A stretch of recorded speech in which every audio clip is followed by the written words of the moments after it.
Bonjour Eddy. Bonjour. Bonjour Christian. Bonjour. Alors je serai bref dans l'introduction parce que j'ai tellement l'impression que cette émission sera excellente et qu'elle va, elle va vous déchaîner dans vos commentaires, dans vos propos que j'ai fait de la présentation de cette émission, mon éditorial. Alors j'ai appelé ça La Martinique est à la croisée des chemins. En ce début d'année 2026, notre petit pays, notre île, vit un basculement entre héritage douloureux et impératif de survie. Le premier fait est politique. L'expertise médicale vient de tomber. Alfred Marie-Jeanne ne reviendra pas. C'est la fin d'une ère de 50 ans pour le mime. L'un d'entre vous, je ne cite pas qui, c'est la surprise du jour, va développer ce sujet. Le mouvement, le mime, doit affronter la succession, se réinventer, s'éteindre. On verra ça tout à l'heure. Une vigilance s'impose pour les municipales. Attention aux pseudo-sondages qui pullulent sur WhatsApp. Il semblerait que ça sera perturbateur, oui ou non. Des spécialistes de la communication, l'homme en noir et l'homme en bleu vont développer ça pour vous tout à l'heure. Sur le front agricole, l'heure est à l'unité sacrée. Les horticulteurs s'unissent, enfin sous la bannière d'une coopérative qui s'appelle l'AMIFEL, avec pour objectif de sécuriser leurs exploitations, lutter concrètement. Là, je me souviens, c'est bien dit qu'il devra parler de ça, d'ailleurs, en premier lieu. Car le message porté par les acteurs de terrain, comme la direction de Maya, c'est la société commerciale qui commercialise la production de cette coopérative, interviennent et vous allez voir que ça, il y a des propos assez intéressants sur l'organisation professionnelle et puis sur la vision globale de l'agriculture. Et puis enfin, un regard sur ce qui nous construit, d'un côté, l'histoire de l'esclavage, moteur central de la nation française selon Frédéric Régent. C'est pas une obsession, c'est pas nécessité de parler de notre histoire pour appuyer et appuyer sur l'avenir et savoir d'où nous sortons, où nous allons. De l'autre côté, l'héritage d'Aimé Césaire, qui est d'être des esprits libres, capables de penser avec et parfois contre pour rester en mouvement. Césarien, césériste, enfin celle qui va développer ce sujet, à vous expliquer la notion que je n'ai pas inventée, mais enfin, que je pense qu'il correspond à la réalité souhaitée et la réalité existante. Conclusion de ce que je veux vous dire, c'est que la responsabilité, elle est collective. L'unité et souveraineté nécessaire pour transformer les ombres du passé en lumière pour l'avenir. C'est tout l'enjeu de cette année 2026. C'est de tout cela que nous allons parler après un petit jingle.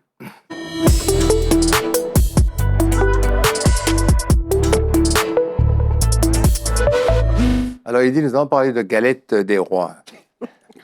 Oui, parce que c'est à l'occasion de la galette des rois que CHM, la coopérative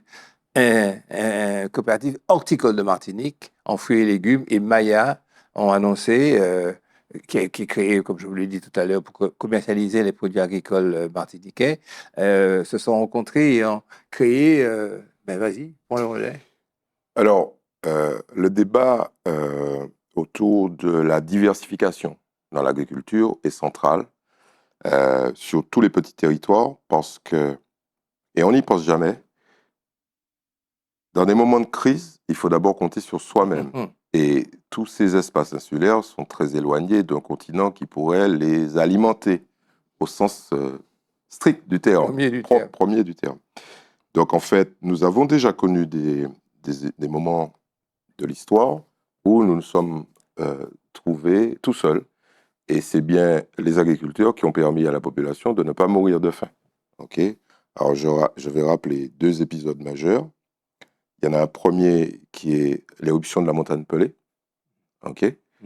Et on a complètement zappé l'idée que le grenier agricole, c'était quand même le Nord, et que le Nord a été, on va dire, détruit en grande partie, parce que les agriculteurs qui montaient dans les monts de Saint-Pierre et du Prêcheur et du Morne-Rouge pour aller cultiver, ils sont morts.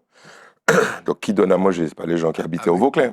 Avec les exploitations. Oui, les exploitations ont été rasées. Bon, ça c'est un premier moment. Et puis un moment peut-être moins douloureux et moins dramatique, ça a été 2009. Quand tout s'est arrêté et que les gens ont épuisé leurs réserves. Tu as appelé l'amiral Robert. Non, mais attendez. Ça fait une chose dans l'histoire. L'amiral Robert, les gens ne sont pas morts. Ils se sont mis tout de suite à cultiver. Tandis qu'en 2009, il n'y avait plus rien. Ouais. Et puis, il n'y avait pas d'hypermarché pendant l'amiral Robert. On est d'accord? Donc, Ouais. il y avait déjà... Il y avait déjà oui, Bon, c'est mais ça, là, une structuration. Ouais, voilà. d'accord. Bon, donc, l'idée de structurer cette agriculture vivrière, maraîchère, de la diversification est fondamentale. C'est une idée qui revient de manière systématique et qui a tendance à s'opposer aux cultures d'exportation. Bon, les gens qui réfléchissent à ça sont persuadés que la coexistence entre les deux systèmes agricoles est possible. Mais il y a un certain nombre de gens qui leur mettent des bâtons dans les roues. Bon, ça c'est la version non politiquement correcte, mais je ne vais pas l'ouvrir parce que je suis déjà victime d'une... lundi soir, j'ai dit que je donnais un petit coup de pouce à deux personnes, Juvenal Rémire et Muriel Palandry, et ça m'a valu des attaques dans tous les sens en disant ouais, mais bon, il n'y a pas que, il y a les autres. Oui, effectivement, non, je vais le dire, il y a les autres, en particulier la Chambre d'agriculture, en particulier les coopératives qui vont s'y mettre, la grande distribution, etc. Donc, toute une série d'acteurs ont voulu renoncer, on va dire, au vide sidéral qui caractérisait cette profession et se mettre ensemble. C'est ça l'idée, se mettre ensemble. Comme il y en a d'autres. Hein. Alors, à travers ce qu'on appelle une interprofession. Donc, des producteurs, des importateurs, des distributeurs, l'État, etc. Bon. Mais ça existe, par exemple, pour la viande, à travers ce qu'on appelle l'AMIV. L'AMIV est une interprofession pour tout ce qui touche à la viande. Alors, mais ce qui est intéressant dans ce moment convivial, intéressant, c'est le discours qu'a tenu Muriel Palandry, qui est la directrice générale de Maya. Tu l'as rappelé, Maya, c'est la société de distribution de la coopérative CHM. Et je vais vous citer un extrait qui, à mon avis, symbolise probablement la direction dans laquelle va la Martinique. Parce que si des gens qui, a priori, sont des conservateurs, vont dans ce sens-là, c'est que ça va bouger, finalement. Et elle dit la chose suivante, je suis insulaire, donc elle est d'origine corse, hein, mais bon, aujourd'hui c'est une martiniquaise. Je suis insulaire, génétiquement insulaire, et je ressens pleinement combien l'océan qui nous sépare de la France déforme nos voix, étouffe nos cris et rend peu visibles nos réalités. Alors là, les gens sont saisis, ils se disent, oh là là, qu'est-ce qui se passe? Et là, boum, dans ce contexte insulaire, la relocalisation du pouvoir de décision au niveau local est, selon moi, une nécessité absolue. Le statu quo ne ferait que maintenir les inégalités, et tout particulièrement les inégalités agricoles, et conduirait à des tensions graves. Bon, que ça vienne de Muriel Palandry, c'est quand même une sacrée révolution, non pas chez elle, parce qu'elle a toujours, comment dirais-je, eu ce type d'attitude, mais pour les autres qui avaient l'habitude d'un discours plus mesuré. Mais là, c'est clair, net et précis. Voilà. Je suis tout à fait d'accord avec toi. Mais en fait, il faut banaliser parce que c'est la logique et le bon sens. Tu peux pas ici planter des ignames, planter d'un banane, cancambou ou autre chose, et puis dépendre de décisions qui sont prises à Odino ou qui sont prises à Bruxelles. Ah, j'illustre ça, parce que les gens vont dire, ouais, mais bon. Non, non, illustrons. Pour planter ces différents produits, il faut des semences. C'est ça. Les semences dont la nature, l'usage, et puis les produits qui vont devoir être utilisés sont décidés à Paris. On est bien d'accord, pas à Fort-de-France. Or, les semences qui sont utilisées aujourd'hui et qui sont réglementaires et agréées ne correspondent pas aux réalités climatiques, notamment à l'évolution. Donc, par exemple, il est impossible de prendre des semences au Brésil pour les tomates qui permettraient d'avoir une production de tomates. Il faut utiliser des semences made in là-bas. Et la décision ne peut être prise que là-bas. Voilà. Il y a mis notre exemple. Traiter les tomates, justement, qui sont, vous le savez, sur le marché. Mais vous ne faites pas votre marché, vous êtes des gens riches. Ouais, c'est ça. À un prix fou, parce que...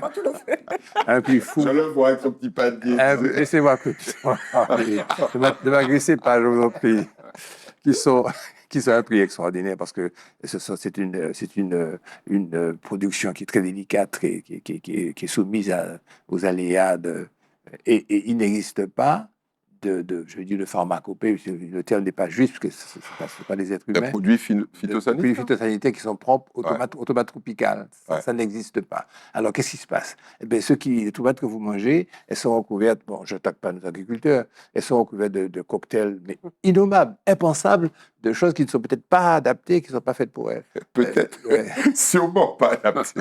En tous les cas, ce que je veux vous dire, c'est que je trouve ça vertueux de la part de tout cet aéropage de l'agriculture, parce que jusqu'à maintenant, nous avions l'habitude de voir soit des coopératives qui profitent à fond de la situation, de l'éloignement, des aides du POSEI, ou soit d'autres qui jouent petit bras, qui ne comprennent pas. Euh, euh, j'ai le nom, mais je ne le dirai pas, ça sert à rien, qui ne profitent pas, et qui sont d'ailleurs mes amis, qui ne profitent pas réellement de l'esprit coopératif, de l'organisation et d'une société. Pourquoi faire? Mais pourquoi faire? Ben, pour nourrir le peuple martiniquais. Voilà. Et si possible, nourrir sainement le peuple martiniquais. Donc, c'est très important ce qui s'est passé là dans le monde agricole. Ça peut servir d'exemple. Alors, c'est vrai que Juvenal Rémy est président de la coopérative et Malandry, Muriel Palandry, qui est présidente de la SAS qui commercialise. C'est vrai qu'ils sont les éléments moteurs, mais il y a quand même ce consensus global et général. Moi, c'est ce que je retiens le plus important. Emmanuel, tu vas nous parler, on va rester un peu dans l'agriculture, mais pas que ça, de l'accord Union européenne-Inde, qui est une ambition globale aux effets incertains pour la Martinique. C'est présenté comme un pivot majeur pour l'Union européenne. Vraiment, on nous sert de ces trucs à distance.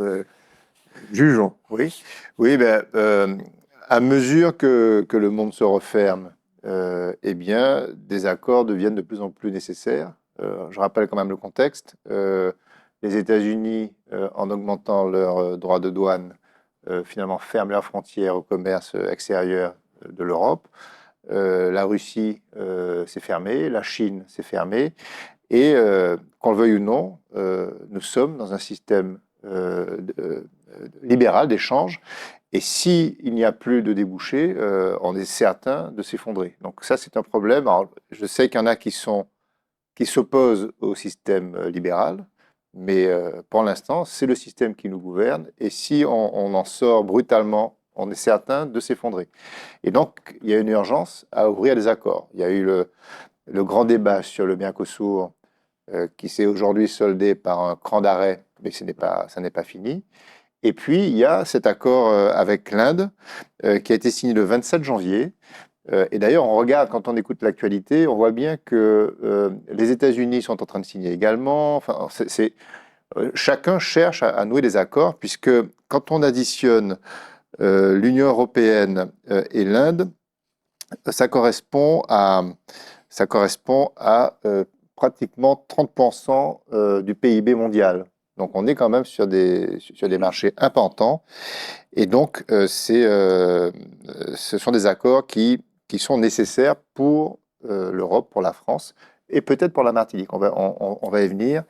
Alors dans ce genre d'accord, ça fait toujours très peur parce qu'on se dit, on se livre à des grands mastodontes. L'Inde, c'est quand même un territoire qui comporte beaucoup d'habitants, qui est en dynamique de développement. Il y a quand même Et donc, on se dit, on va se faire manger par l'Inde parce que les accords seront déséquilibrés. Pour l'instant, ça n'est pas vraiment le cas. Et quand on analyse réellement le détail des accords, on s'aperçoit que la France, en tout cas, est sans doute la grande gagnante de cet accord. Alors je vais citer des secteurs très concrets où là, ça risque de booster l'industrie française. Il y a l'aéronautique qui va tirer profit immédiatement de cet accord. Il y a toute l'industrie du luxe et de l'automobile qui sont également des filières qui vont bénéficier de cet accord, puisque bientôt, ils auront accès à un marché important de consommateurs qui sont en voie de croissance et de pouvoir d'achat. Et puis, vous avez les vins et les spiritueux, notamment. Donc, toutes ces industries qui sont caractéristiques des savoir-faire français vont tirer profit de cet accord. Donc, la France est sans doute la grande gagnante. Pour la Martinique, on peut s'interroger parce qu'on se dit, et c'est là que c'est intéressant, cet accord, ça fait 19 ans qu'il est discuté, c'est pas un accord qui a été signé du jour au lendemain. Eh bien, ceux qui ont participé aux négociations ont pris la précaution de protéger les régions ultrapériphériques. Ça, c'est très intéressant. Et d'ailleurs, on peut se demander pourquoi ça n'a pas été fait dans les mêmes termes sur le Mercosur. Et donc, il y a des clauses précises qui instaurent un bouclier de sécurité pour ne pas atteindre notamment des filières comme la banane. C'est sûr que si les choses étaient ouvertes, la banane indienne envahirait à moindre coût l'Europe et ce serait fini des exploitations bananières de Martinique. Donc ça, c'est sécurisé. Donc le tonnage de la banane est garanti malgré cet accord. Le sucre également a été sanctuarisé. Alors ça nous concerne moins, mais ça concerne la Réunion. Et puis, dans ce genre d'accords mondiaux, l'expérience montre que ça sert aussi beaucoup aux produits de niche, aux produits à forte valeur ajoutée. Alors, ce qu'on appelle dans l'agriculture les produits IGP ou les produits AOC. Et vous savez qu'on a quand même une AOC sur le rhum.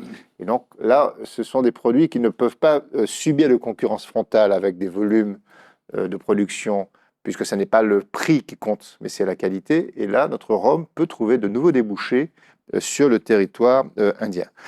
Donc voilà ce qu'on peut dire. Et puis dans le pire des cas, pour terminer, s'il y avait des risques pour la Martinique, il ne faut pas oublier non plus que la Martinique dispose d'un outil qui s'appelle l'octroi de mer, qui est un outil politique qui peut aussi être activé sur certaines filières. Ça fait partie des instruments dont on dispose pour pouvoir réguler d'éventuelles dérives dans nos échanges. Qui vivra verra. Daniel? Oui, juste pour rappeler, il y a 1 an ou 2 ans, peut-être qu'Eddie s'en souvient davantage, la collectivité a conclu avec l'Inde un accord. L'ambassadeur de l'Inde en France était venu parce que, du fait de notre qualité de descendants compte tenu de l'immigration indienne, pour faciliter les liaisons de personnes avec l'Inde. Et je rappelle que l'Inde est le pays qui forme le plus d'ingénieurs au monde. Et donc, cette capacité, c'est un élément qui fait la richesse, notamment l'Europe dont tu parlais, montre sa faiblesse au niveau numérique, parce que par manque de technologie et par manque de professionnels. Et je crois que nous, on aurait tout intérêt, justement, dans cette mouvance, à suivre ce qu'il y a déjà, le chemin qui a été ouvert, pour peut-être nous former davantage. De l'optimisme rafraîchissant.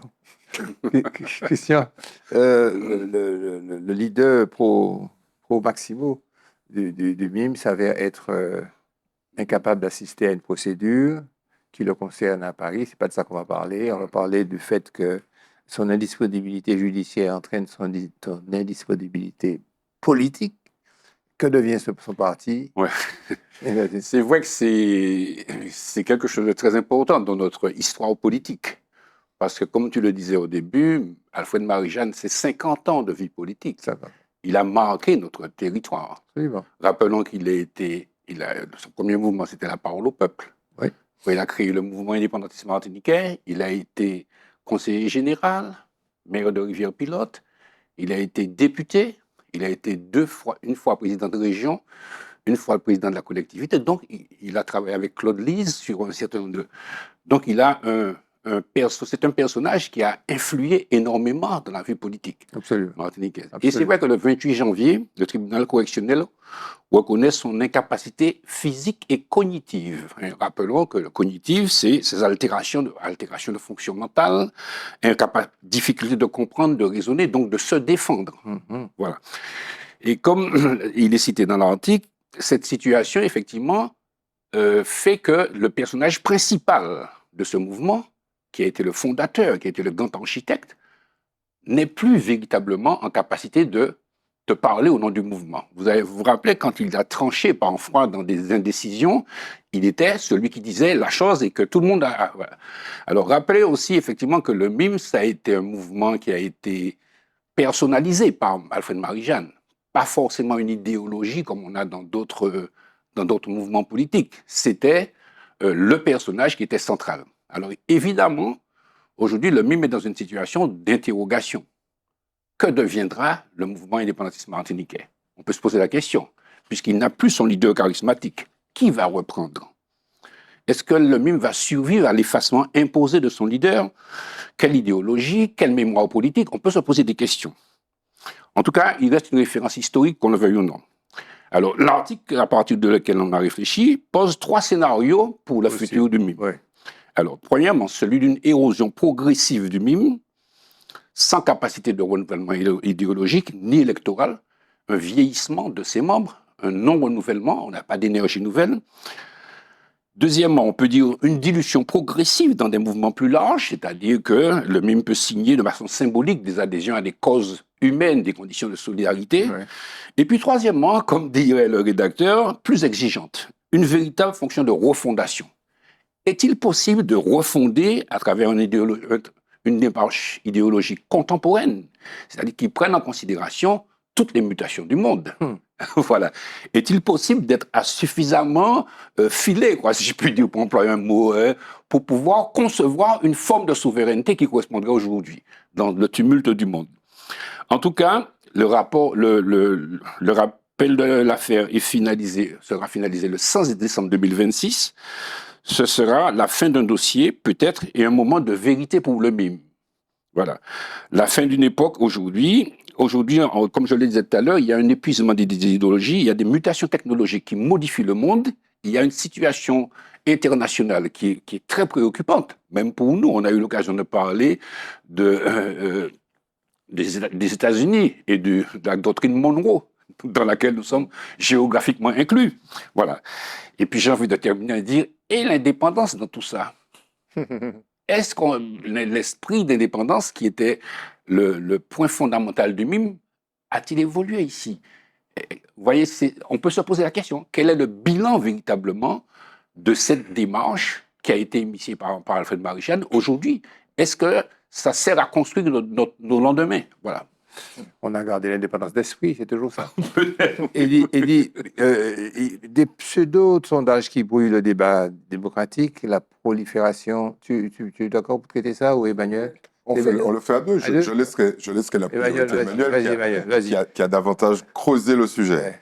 Oui, alors tu évoques des pseudo-sondages. Effectivement, vous avez sans doute vu sur vos comptes WhatsApp passer des questionnaires ou des sondages. Enfin, des sondages, des choses. Parce que je vais pas parce qu'il ne faut pas confondre coco et puis abricot. Un sondage, ça correspond à une définition précise. Il faut quand même le rappeler. J'ai en face de moi quelqu'un dont c'est le métier. Un sondage, ça s'appuie sur des méthodes scientifiques, des méthodes de quotas pour pouvoir bien fabriquer son échantillon. C'est encadré par la loi du 19 juillet 1977, faut le rappeler, et ça impose la transparence sur l'auteur, la méthode et les marges d'erreur. Donc, on ne s'improvise pas sondagier comme ça si on ne respecte pas les règles de l'art. Et il y a d'abord des acteurs en Martinique qui pratiquent ce métier, ils le font très bien. Et quand on voit surgir à l'occasion de ces flux de réseaux sociaux des consultations, pseudo-consultations, des sondages marrons, ça n'a strictement rien à voir avec un sondage. Ça n'est rien d'autre que de la manipulation d'opinion, puisque ça devient des instruments qui viennent, on va dire, peser, bouleverser, gêner, instrumentaliser le débat politique. C'est ça, ce sont des actes de manipulation. Enfin, moi, je suis relativement sévère avec ces outils-là parce que ça s'habille de sondage. En réalité, ce n'est rien d'autre qu'un acte de manipulation avec des effets dangereux parce que, vous savez, il y a ce qu'on appelle la prophétie autoréalisatrice.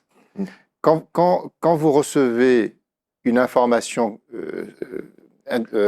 qui s'habille de sondage et qui vous dit, par exemple, que votre candidat est haut dans les sondages, ça peut soit vous décourager de voter pour lui parce qu'il a déjà gagné, donc ça peut augmenter, voyez, enfin, ça peut changer vos comportements d'électeurs. Et donc, vous avez là, et donc cette prophétie autoréalisatrice peut finalement aboutir au fait que ces informations-là viennent trancher le débat politique. Donc, Est-ce que le nombre de clics ou de followers, c'est comme ça qu'on dit ça, traduit réellement la sociologie réelle des bureaux de vote? Non, bien évidemment non. Quand on choisit de faire ce métier, on rentre dans un monde qui est extrêmement contraignant, à la fois par la nature même du métier, quand on rédige un questionnaire, on doit consulter, il y a une Bible qui s'appelle le Dictionnaire des biais, qui vous liste ce qu'il est impossible de faire. en termes de rédaction de questions, parce que vous risquez d'obtenir le contraire de ce que vous cherchez. En termes de... Donc, ne pensez-vous pas que nous devrions partir ce soir? Le type en face de vous, quand vous lui dites ne pensez-vous pas que, Ça veut dire penser. enfin, il ne sait pas quoi répondre. Et évidemment, il va vous répondre. Mais bon. Oui. Et puis, il y a une deuxième contrainte qui est la contrainte légale. À la préfecture, il y a une commission qui s'appelle la commission des sondages. Et ils peuvent vous convoquer à tout moment et puis passer en revue l'ensemble des obligations auxquelles vous étiez tenu pour faire un sondage. Alors, Emmanuel l'a rappelé. Derrière tout ça, il y a très clairement une volonté de manipulation dont l'objectif paraît un peu simplet, on va dire ça comme ça, pour pas être méchant. Parce que, en fait, c'est quoi la technique? La technique, c'est vous avez un certain nombre de followers chez vous, sur votre site internet ou sur votre groupe WhatsApp, vous leur dites, bon, pour la commune du Gros Morne, pour qui vous voteriez? Et vous listez les candidats. Et les gens s'amusent. Nous, quand on appelle les gens pour leur demander la même chose, parce que la technique, c'est évidemment de solliciter des gens qui répondent, on ne leur permet pas de voter 3 fois. Il m'a donné sa réponse, je lui dis merci beaucoup, au revoir. Tandis que là, ben, je réponds 1 fois, je vote 2 fois, je vote 3 fois, jusqu'à voter 4 fois. Donc tout ça, c'est de la manip pure. OK. Jingle, société.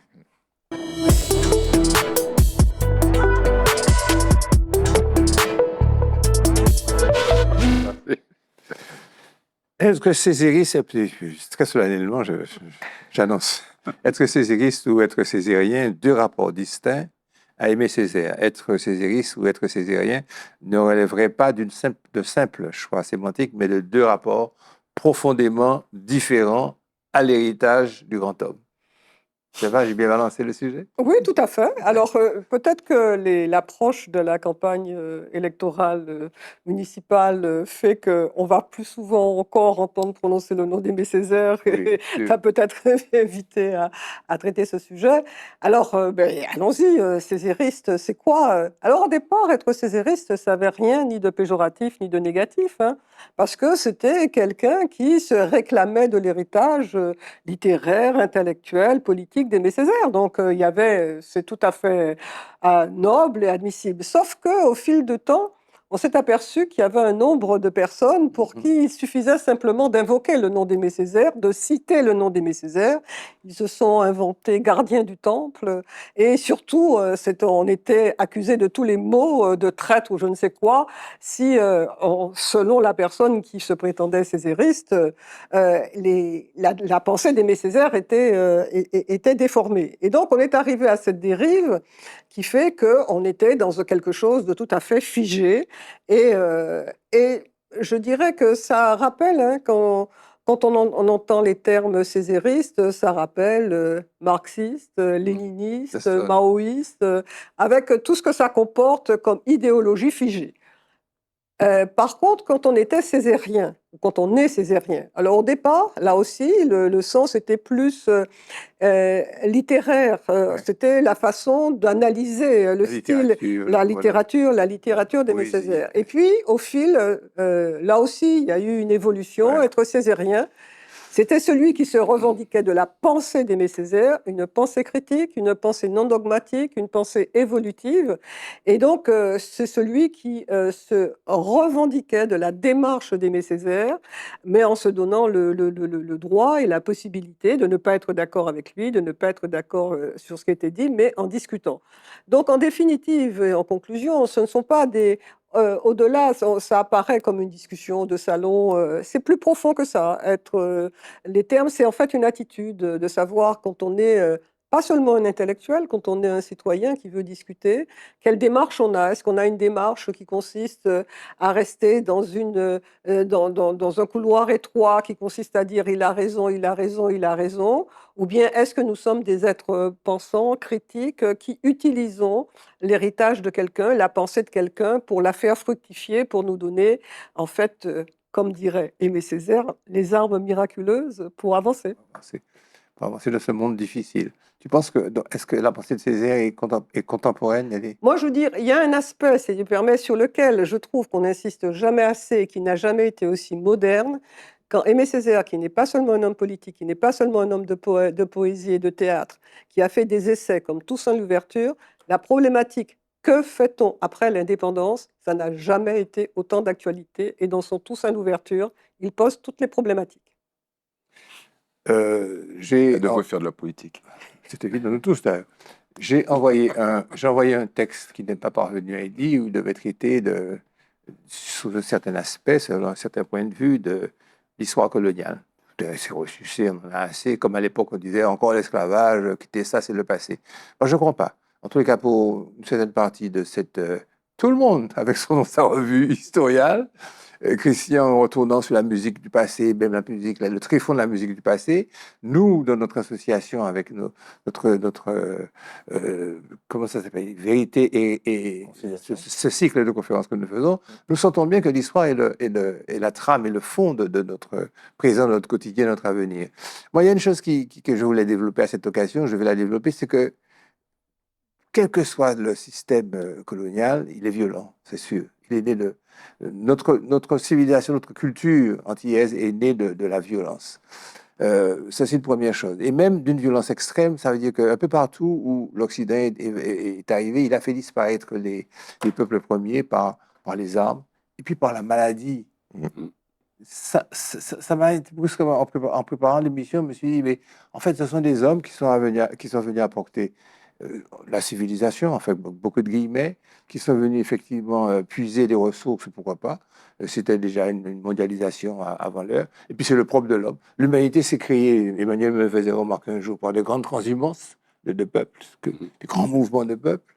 La pigmentation résulterait justement du transfert de L'Afrique a colonisé le monde, puisque voilà. l'homme premier est africain et il s'est transformé en européen, en asiatique. Ouais. Et en quelque part, nous portons nous aussi une mémoire blessée. Et cette blessure, il faut l'admettre, il faut la réparer. Il faut la réparer avec des armes miraculeuses, merci, j'improvise, mais c'est bien, qui sont la résilience, qui sont l'acceptation, qui sont la tolérance, qui sont l'ouverture à l'autre. Et puis surtout, comprendre qu'il faut contextualiser, la contextualisation. Et ce qui s'est passé était horrible, était énorme, mais ce qui se passe maintenant peut être très beau, en acceptation de la fraternité, de notre coexistence, etc. Bon, ça fait un petit peu bisounours, je sais, mais je m'en fous, je le dis. Tout. Oui, il y a juste un élément à prendre en compte, mais qui ne doit pas être désespérant, c'est que tout ça, ça va finir par s'oublier. Parce que, comme Emmanuel vient de le rappeler, la brutalité de l'évolution humaine finit par s'altérer et est remplacée par une autre brutalité. Elle est permanente.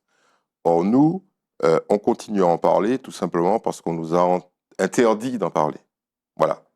Mais tôt ou tard, après en avoir parlé, les acteurs de ce schéma vont disparaître. Ils vont être remplacés par d'autres. Et nous, l'intelligence que nous devons avoir, c'est d'intégrer ça en disant, de toute façon, les frères, ni un monde qui remplace nous, et Mounta après qui pas les dit ça. Voilà. Tu veux dire qu'il parlera d'autre chose, mais que ce sera toujours l'existence de la violence. Une nouvelle violence va remplacer la violence du passé. Comment dire, le moteur de l'humanité, pour toi, ce serait la violence. Oui, pour une raison simple, c'est que si l'homme ne réagit pas, il disparaît. S'il n'est pas violent, alors violent pas forcément dans le mal, hein. Je veux dire, on peut être violent, des vigiles qui protègent une société, par exemple, qui protègent une communauté, sont violents au bout d'un moment.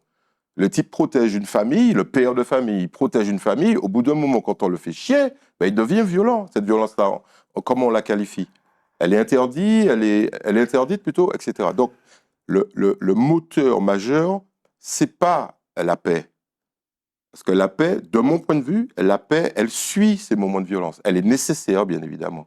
Mais on n'enclenche pas des révolutions Enfin, faut me donner une liste de révolutions qui n'ont pas abouti d'une manière ou d'une autre à une forme de violence. Même si c'est une violence, je dirais, nécessaire, utile. voilà, Ou nécessaire. considérée comme telle par certains. Voilà. Oui, c'est une option. Je voudrais avoir votre avis sur ça. C'est intéressant. Enfin, c'est un débat philosophique parce qu'en réalité, quand on observe la nature, les cellules, une forêt, il y a deux forces qui régentent le monde, la nature, et donc qui nous régissent nous aussi. C'est à la fois des forces d'adhésion, des cellules qui s'agglomèrent, qui se construisent, et puis c'est des forces de rupture pour pouvoir. Et c'est la combinaison de la violence. Et alors, je vais utiliser des mots très bisounours. C'est la combinaison entre l'amour et la haine qui fabrique finalement notre humanité. Et c'est des équilibres à trouver. Et on ne pourra jamais chasser, et Eddie a raison, cette part de nous qui est la part violente. Mais peut-être que nous, on a un devoir sur Terre, c'est de faire fleurir davantage la part d'amour. Voilà, c'est juste ça. Et c'est peut-être, si on a un petit destin personnel, c'est de favoriser cette capacité de créer l'unité plutôt que de créer la fracture. Juste un petit point. Oui. La singularité de l'espèce humaine, c'est qu'elle n'a pas de prédateur. Son seul prédateur, c'est elle-même. Voilà. Et cette particularité-là pousse. Parce que si on fait la paix et que personne ne se tue, que personne ne conquiert le territoire de l'autre, ben on va mourir. Hein. Parce qu'il y aura trop d'hommes. Ça s'appelle le cancer. Voilà. Ça s'appelle le Il y cancer. aura trop d'hommes, trop d'êtres humains sur Terre. On a déjà du mal là à pouvoir assurer le quotidien de chacun de nous. On est bien d'accord. Nous, les Martiniquais, oui, on n'a pas de problème majeur. Mais il suffit de franchir le canal, les deux canaux, on voit bien qu'il y a des gens qui sont dans la misère. Et leur gouvernement n'arrive pas à faire en sorte de leur assurer le minimum. Il n'y a pas de sécurité sociale. Dans le cadre d'une société organisée telle qu'elle Oui. est, avec les abus, avec l'exploitation de l'homme par l'homme, avec tout ça, mais sans être marxiste ou être particulièrement gauchisant, je pense qu'on peut toujours conceptuellement envisager une société où la population serait innombrable et serait légion, comme dit un livre important, et où on arriverait à vivre en harmonie. Donc moi, je pense qu'en fait, l'évolution humaine est faite de difficultés. L'homme aussi croit en spiritualité, en équilibre, en sagesse, par des difficultés qui lui sont offertes tous les jours, il y en a. Ça va prendre un tricot rouge, ça va obstruer, ça va être le contrôle fiscal, ça va être tous les jours. Et que cette façon, au niveau des planètes, c'est pas des planètes, au niveau des nations et des États, c'est un petit peu le même processus où la friction, l'adversité et le lot, et il faut en tirer justement un avantage, c'est-à-dire que chaque adversité, chaque problème, chaque problématique, qu'elle soit individuelle ou globale, est une leçon de choses et qu'on devrait évoluer vers le mieux. La preuve, c'est que sur le plan médical, on a des bons qui sont faits. Sur le plan diplomatique, bon, il y a la parenthèse de l'unité, bref, Multilatéralisme. Bref, ce discours qui veut dire que les hommes maintenant ne se mettent plus d'accord ensemble, mais ça va revenir, c'est une nécessité. Et puis il y a la dialectique, des choses qui fait qu'on monte, on descend. Et c'est une marche, à mon avis, vers le mieux de l'humanité. Je suis moins pessimiste que vous. Christian, là, tu nous écoutes plus. Et est-ce que pour la musique, ça avance comme ça? Dans la culture. Voilà, dans la culture avant. Bon, on y va alors. Jingle, culture.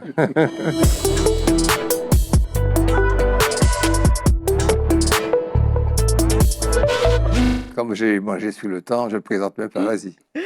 Donc, simplement, j'ai proposé à Gérard de parler du livre de Frédéric Réjean, La France et ses esclaves. Mais le sous-titre est aussi important, de la colonisation aux abolitions. Et si j'y ai pensé, c'est parce que ces dates obligent. Nous sommes le 4 février, et le 4 février 1794, c'était la première abolition de l'esclavage. Et c'est une date dont on ne parle pas, à mon avis, suffisamment. Et dans son livre, Frédéric Réjean, il a donc plusieurs chapitres consacrés à cette révolution, parce que ce qu'il faut comprendre, que si c'est la Convention qui prononce l'abolition de l'esclavage le 4 février, c'est la résultante du combat des Haïtiens donc à Saint-Domingue. Et que si la Convention prononce l'abolition pour toutes les colonies, à Saint-Domingue, l'abolition a été prononcée à Saint-Domingue même par les commissaires qui étaient chargés de venir pour voir l'application d'une loi sur l'égalité entre les hommes de couleur et les Blancs. Et donc, il faut bien comprendre le processus. C'est-à-dire que vous avez, lorsque la Révolution française se découle, il y a les revendications des colons, des hommes de couleur libres, et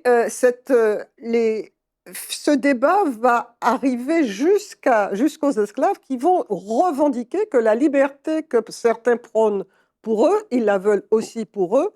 Et dès 1791, il y a une révolte. C'est la révolte du Bois Caïman. Les gens ils savent un petit peu Bois Caïman. Mais dès ce moment-là, il y a un processus révolutionnaire qui se met en place et qui va aboutir à 1793 à ce que l'abolition de l'esclavage soit prononcée pour Saint-Domingue. Donc, ce qui me paraît impératif de retenir et qu'on ne retient pas suffisamment, c'est que si l'abolition de l'esclavage a été prononcée, c'est qu'elle a été le résultat de la lutte des esclaves eux-mêmes.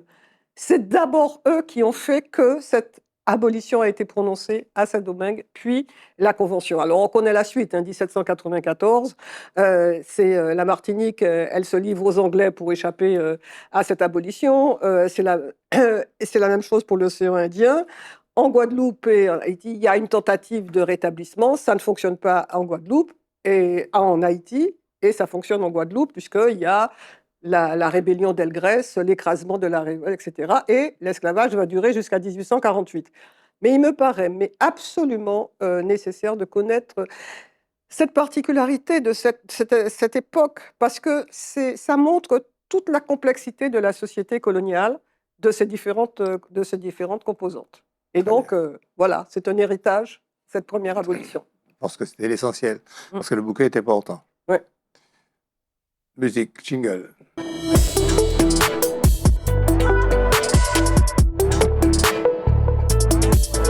Le carnaval est un fait culturel, un fait de tradition, d'évocation parfois du passé, des problèmes de la société, des angoisses des hommes, de tout ce qui est contemporain. Et puis, ça se traduit par la musique. C'est ça. Voilà. Alors, pour ceux qui nous écoutent et qui nous regardent, je rappelle que la semaine dernière, j'ai parlé d'Haïti, Yes. des musiques haïtiennes, et je m'étais promis de faire un deuxième. Mais enfin, comme le carnaval Oui. se passe, on va différer un peu le deuxième pour pouvoir parler du carnaval ici. Alors, c'est vrai qu'en nous écoutant, je me dis, c'est dommage que je n'ai pas cherché des musiques du carnaval de Saint-Pierre. Parce que ça aurait été intéressant de savoir quels sont les titres qu'on chantait à Saint-Pierre, puisqu'on sait que le carnaval de Saint-Pierre a une place significative dans l'histoire de cette ville. Quoi qu'il en soit, je suis parti de manière plus contemporaine et je reviens à notre cher ami Loulou Boislaville, qui a porté beaucoup de choses dans la Noël, mais aussi dans le carnaval. On va le voir en écoutant quelques extraits. En pyjama, en pyjama, en pyjama, en pyjama, en pyjama, en pyjama, en pyjama, en pyjama, en pyjama.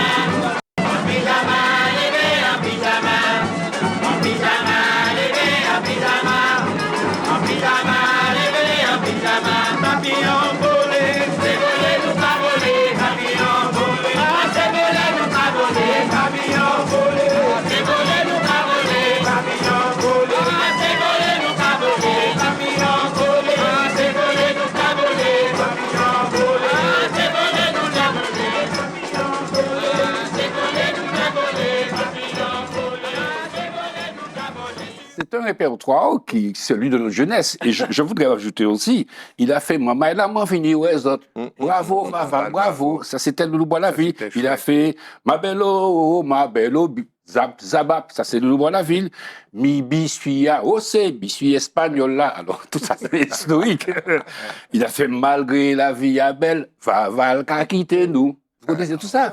Donc, Loulou a nourri, au même titre que la Noël, il a nourri le carnaval. Donc, c'est une première figure que je mets en lumière pour pouvoir favoriser un petit peu la mémoire. Alors, deuxième figure, c'est Joe Desormeaux. Ouais. Joe Desormeaux, son nom, c'est Joseph Gaud-Desormeaux. Alors, on va découvrir Manotte, et puis je vais vous en parler tout à l'heure.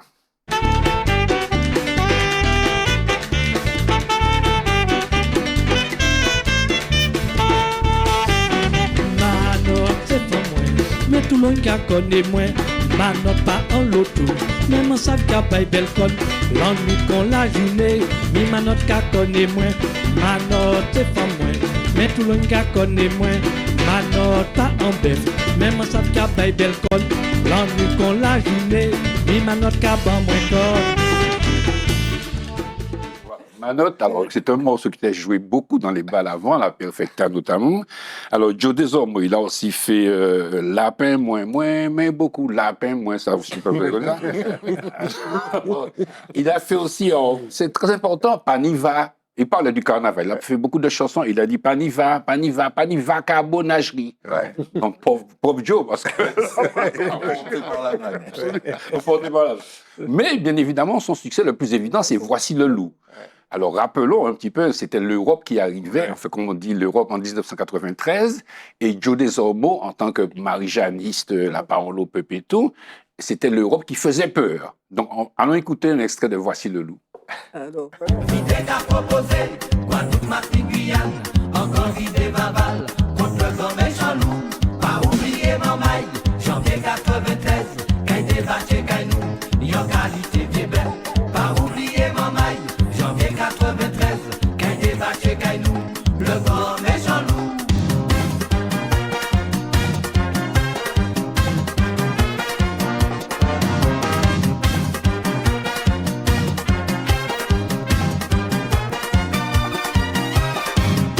Voici le loup, voici le loup, voici le loup. Le loup qui les dévore nous, Voici le loup, voici le loup, voici le loup. le loup qui les esté chez nous. Ben.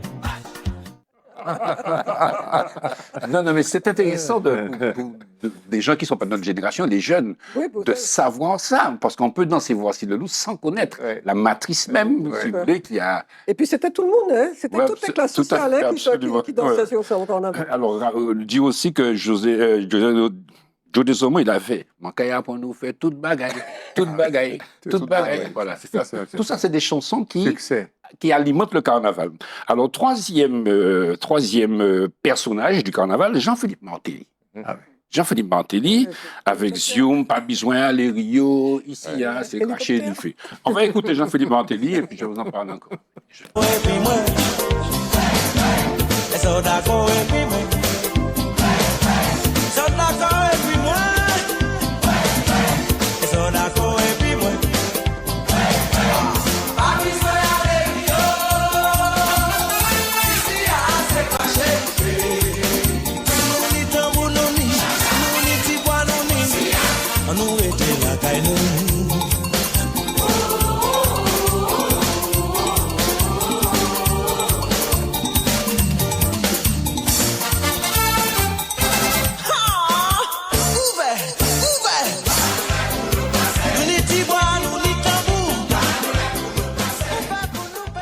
Non, mais je sens que votre intérêt, parce que concrètement, nous qui sommes dans la production, ça c'est de la production intellectuelle, enfin, entre parenthèses, c'est-à-dire de la production pour l'imaginaire, pour la fête, mais voilà, et Jean-Philippe a eu un rôle très important. Alors, Zouk, là, c'est le médicament Kini, avec Kassav, Solid Tikok, Ouza, la Okerité, tout ça, c'est Jean-Philippe Martelly. Moi, Dio, Awa, ça c'est avec Kassav.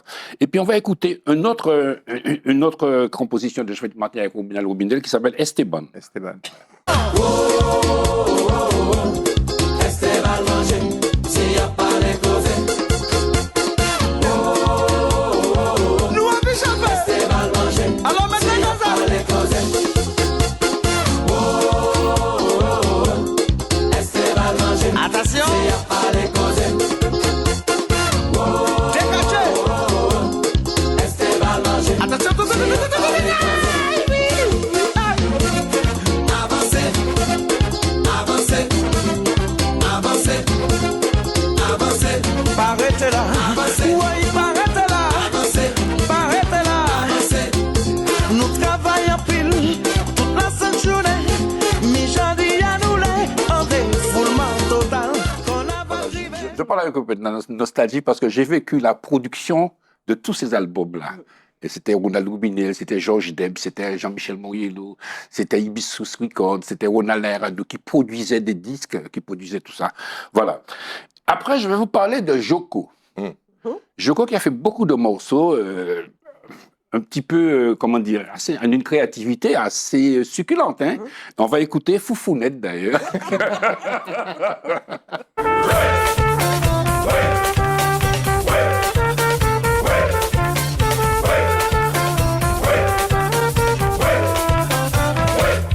Foufounette, c'est ensemble la Pelletier. Foufounette, c'est ensemble la Pelletier. Qui maille et qui a m'aidé. Foufounette, qu'a crié en moué. Foufounette, qu'a crié en moué. Tous les jours, il qu'a pas envolé. A m'aidé, pas qu'à rigoler. Et puis, Foufounette. A m'aidé, pas qu'à rigoler. Alors, rapidement, je vais citer Fernand Donatien qui avait fait Gombo, Gombo, Gombo. Bah, moi, un petit coup devant. Albert Louison qui avait fait Pavini Soukoué. Gros dadan, là. Pierre Rosier Gasoline. Et puis, je vais faire un petit clin d'œil à Plastic System Band qui a vraiment innové. Alain Geneviève, Michel Galva. Voilà, quelques images de Brenzing de Plastic System Band. J'espère, ouais.